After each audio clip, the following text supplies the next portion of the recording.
Hello friends, कैसे हैं आप लोग। मैं बता दूं, मैं भी बहुत अच्छा हूं। तो उम्मीद करता हूं कि आप लोगों का एग्जाम बहुत अच्छा से जा रहा होगा। तो बहुत स्टूडेंट्स ने मुझसे रिक्वेस्ट किया कि sir goods and service tax का कुछ इंपॉर्टेंट क्वेश्चन दीजिए। तो मैं स्टूडेंट्स के रिक्वेस्ट पे आज मैं गुड्स एंड सर्विस टैक्स का कुछ इंपॉर्टेंट क्वेश्चन देने जा रहा हूँ। तो आप लोग इसको ज़रूर से देख के जाना एग्जाम में, और इतना आप लोग देख लोगे तो गुड्स एंड सर्विस टैक्स का आप लोग का काम बन जाएगा। और एक आप लोग से शिकायत है कि आप लोग लाइक नहीं करते हैं।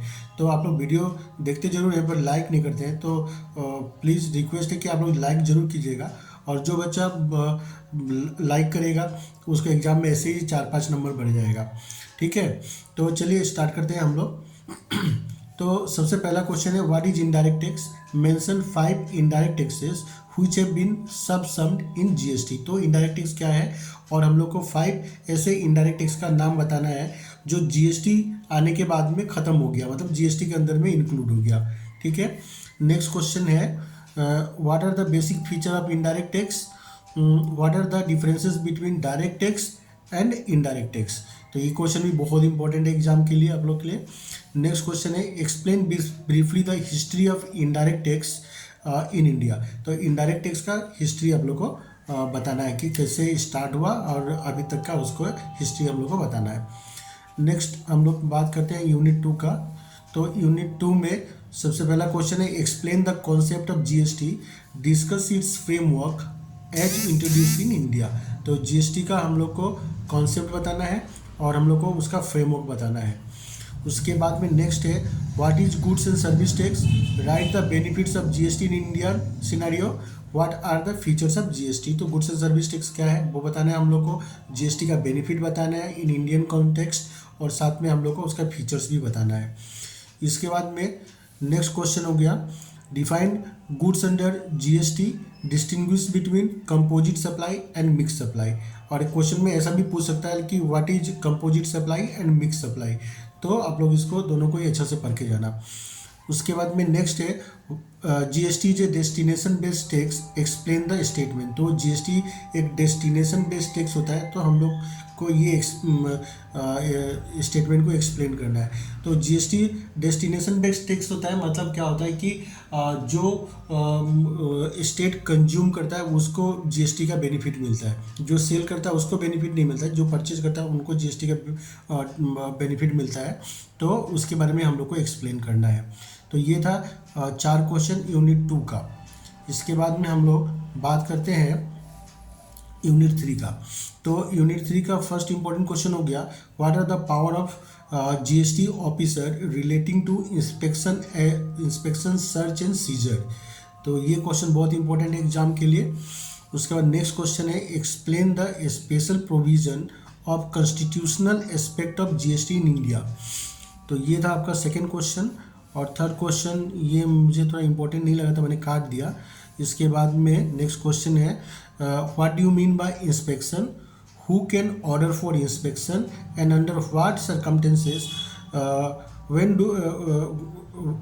Do goods become liable for confiscation. इसमें थोड़ा सा लिखने में मुझे प्रॉब्लम हो गया, तो इसका ऐसा होगा कि under what circumstances goods become liable for confiscation. ये व्हेन डू नहीं होगा, ठीक है। Under what circumstances goods become liable for confiscation, ठीक है। तो ये था 3 इंपॉर्टेंट क्वेश्चन यूनिट 3 से, ठीक है।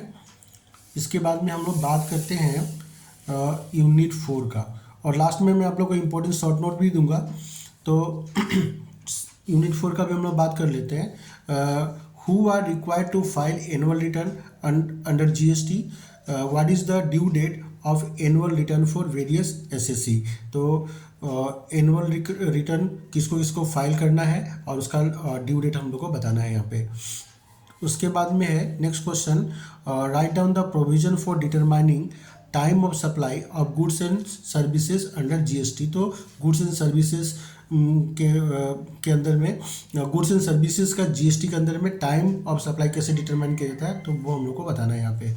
नेक्स्ट क्वेश्चन है, what is input tax credit, what are the condition for availing input tax credit. तो इनपुट टैक्स क्रेडिट क्या होता है, और इनपुट टैक्स क्रेडिट अवेल करने के लिए क्या क्या कंडीशंस होता है, ठीक है। हम लोग के पास में क्या क्या डॉक्यूमेंट होना चाहिए, कैसे हम लोग इनपुट टैक्स क्रेडिट को अवेल कर सकते हैं हम, तो उसके बारे में लिखना है। नेक्स्ट क्वेश्चन है what is debit note and credit note, what when it is issued, कब ये इशू होता है, और उसके बाद में discuss the features of tax invoice. तो ये क्वेश्चन भी इंपॉर्टेंट है एग्जाम के लिए। तो ये 4 क्वेश्चन आप लोग देख लेंगे तो यूनिट 2 का काम आप लोग का बन जाएगा। अब मैं आप लोग को बताने जा रहा हूँ कि इम्पोर्टेंट शॉर्ट नोट्स क्या है, क्योंकि इंपॉर्टेंट शॉर्ट नोट बहुत इंपॉर्टेंट है एग्जाम के लिए। इसमें 3 या 4 इंपॉर्टेंट शॉर्ट नोट्स हम लोग को लिखने के लिए आता ही आता है। तो सबसे पहले है ड्यूअल जीएसटी मॉडल, उसके बाद में इनपुट टैक्स क्रेडिट, इसके बाद में थर्ड वन हो गया स्कोप ऑफ सप्लाई, नंबर 4 हो गया ईवे बिल, इसके बाद नंबर 5 हो गया कैस्केडिंग इफेक्ट, उसके बाद में नंबर 6 है जीएसटी काउंसिल, उसके बाद नंबर 7 हो गया कैजुअल टैक्सेबल पर्सन, नंबर 8 हो गया कंपोजिशन स्कीम, और लास्ट में हो गया हम लोग का debit note and credit note. तो जो जो मैंने इंपॉर्टेंट क्वेश्चन दिया है और शॉर्ट नोट दिया है आप लोग इसको पढ़ लेंगे तो आप लोग का ये जीएसटी के अंदर में काम बन जाएगा। ठीक है, तो आप लोग इसको अच्छा से पढ़ें। ठीक है, कोई डाउट हो तो आप लोग मुझे कॉल या मैसेज कर सकते हैं व्हाट्सएप नंबर पे। मैं व्हाट्सएप नंबर आप लोग को यहाँ पे प्रोवाइड कर दूंगा। ठीक है, मिलते हैं हम लोग नेक्स्ट वीडियो में, तब तक के लिए बाय बाय, और लाइक ज़रूर करना आप लोग।